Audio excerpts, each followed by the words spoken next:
در مجلس هفتگی مقامات اجرایی محلی حکومت دولت شهر که آن تحت رهبری رئیس شهر خالق‌زاده عبدالخالق برگزار شد، نخست با خوشنودی اطلاع داده شد که تحفه پرزیدنت مملکت محترم امام رحمان کتاب تاجیکان به پنجگین دسترس گردید و آن به هر یک عائله شهر و دهات تقسیم کرده خواهد شد.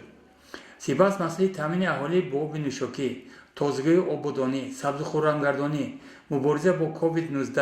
تشکیل تعطیل تابستانه مورد محاکمه قرار گرفته مسئولان این ساحه‌ها وظیفه‌دار شدند.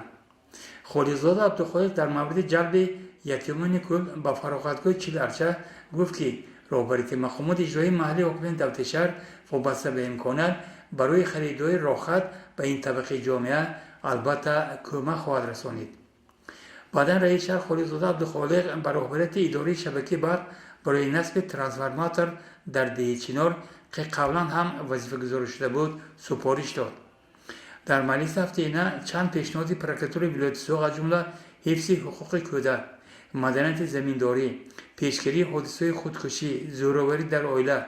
بهداشت محیط زیست، نصب تجهیزات نظارتی در مسائل تعلیمی، بهداشت حالت سانیتاری اپیدمیولوژی محاکمه شده متساعدان ساحه برای اجرای آنها وظیفه‌دار کرده شدند. خالق‌زاده عبدالخالق ایراد خویش را بابت تا حال جدا نشدن زمین برای صاحبکاری که نیت بنیادی کارخانه کارکرد پرتو را دارد بیان نموده متصدیان را وظیفه‌دار ساخت که در حل این مسئله تدبیرهای ضروری اندیشند. در خاتمه جلسه هفتگی رئیس شهر خالق‌زاده عبدالخالق